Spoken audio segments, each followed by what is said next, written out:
Hello friends. कोशिका से संबंधित महत्वपूर्ण प्रश्नोत्तरी में आप सभी का स्वागत है। प्रश्न नंबर 1, प्राणियों की मूलभूत क्रियात्मक एवं संरचनात्मक इकाई क्या है? इसका आंसर आप बताइएगा। कोशिका। इसका आंसर होगा कोशिका। जैसा कि आप सभी जानते हैं, कोशिकाओं से मिलकर के ऊतकों का निर्माण होता है और ऊतक मिलकर के अंग बनाते हैं और अंगों से संपूर्ण शरीर का निर्माण हो जाता है।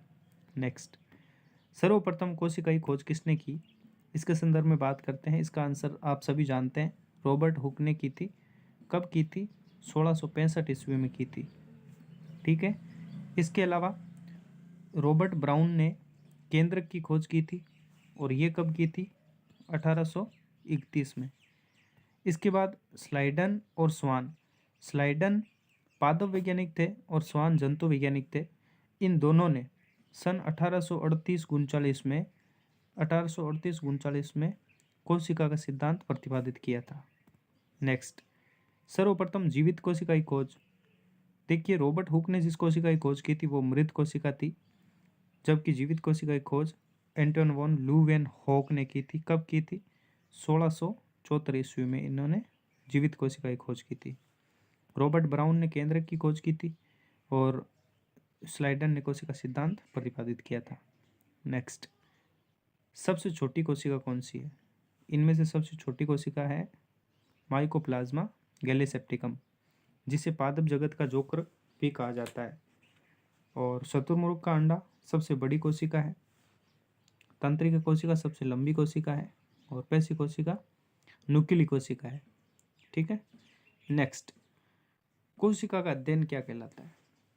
कोशिका का अध्ययन क्या कहलाता है? साइटोलॉजी कहलाएगा, क्योंकि फाइकोलॉजी जो है वो शैवाल का अध्ययन है, शैवाल का अध्ययन।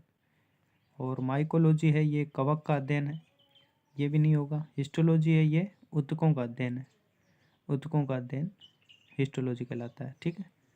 नेक्स्ट, कोशिका सिद्धांत किसके द्वारा दिया गया? अभी हमने ऊपर डिस्कस किया था जैसे कि स्वान और स्लीडन ने कोशिका सिद्धांत दिया था। कब दिया था? 1838 और 39 में। रॉबर्ट हुक ने कोशिका की खोज की थी। कोलिकर ने क्या किया था आप बताइएगा। पोर्टर ने किसकी खोज की थी? अंतःप्रद्रवी जालिका की। कोलिकर और अल्टमान ने भी क्या किया था? माइटोकॉन्ड्रिया की खोज की थी। नेक्स्ट, कोशिका कला यानी सेल मेम्ब्रेन किसकी बनी होती है? सेल मेम्ब्रेन प्रोटीन और फॉस्फोलिपिड की बनी होती है, क्योंकि सेल्यूलोज, हेमिसेल्यूलोज और पॉलीसेकेराइड से तो क्या बनी होती है? कोशिका भित्ति बनी होती है। ठीक है। नेक्स्ट, क्रिस्टी किस अंग में पाई जाती है?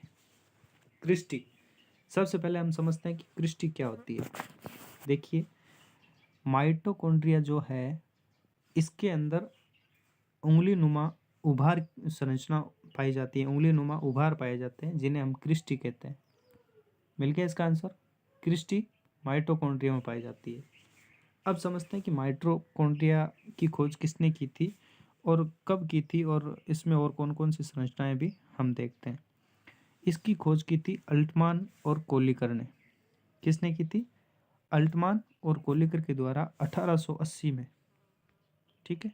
माइटोकॉन्ड्रिया की खोज की थी और माइटोकॉन्ड्रिया को कोशिका का शक्ति गृह या पावर हाउस भी कहते हैं। और इसके अलावा इसमें क्रिस्टी पाई जाती है। ठीक है।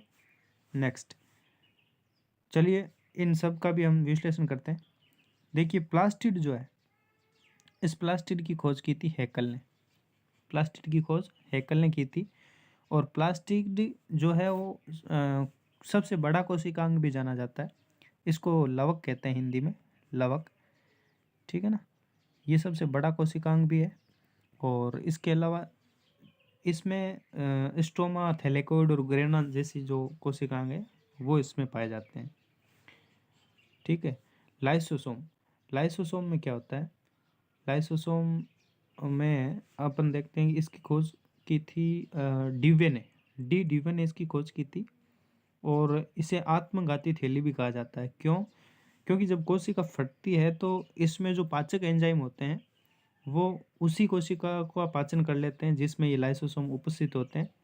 इसलिए इसे सुसाइड बैग्स भी कह सकते हैं। ठीक है। यानी आत्मघाती थैली के नाम से भी जाना जाता है।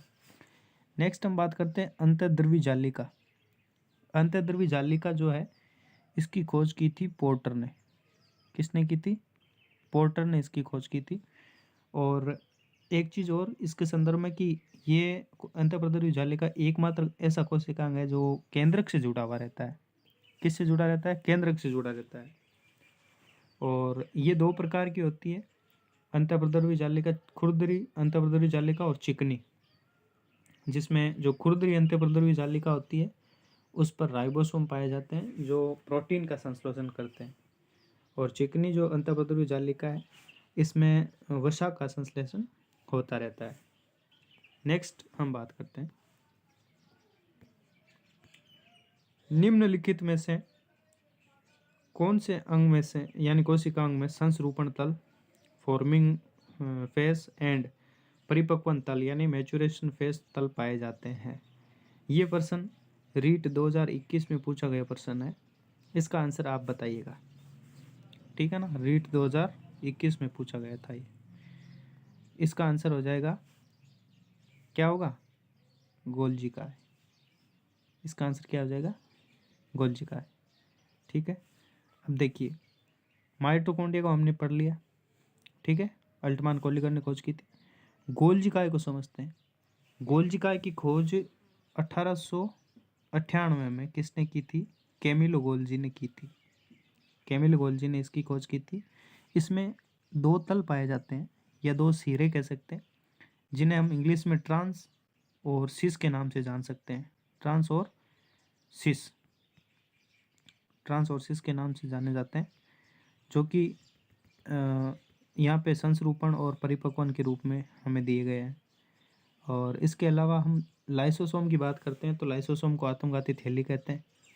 और लवक प्लास्टिड हमने पढ़ लिया अभी, ठीक है। लवक की खोज हैकल ने की थी।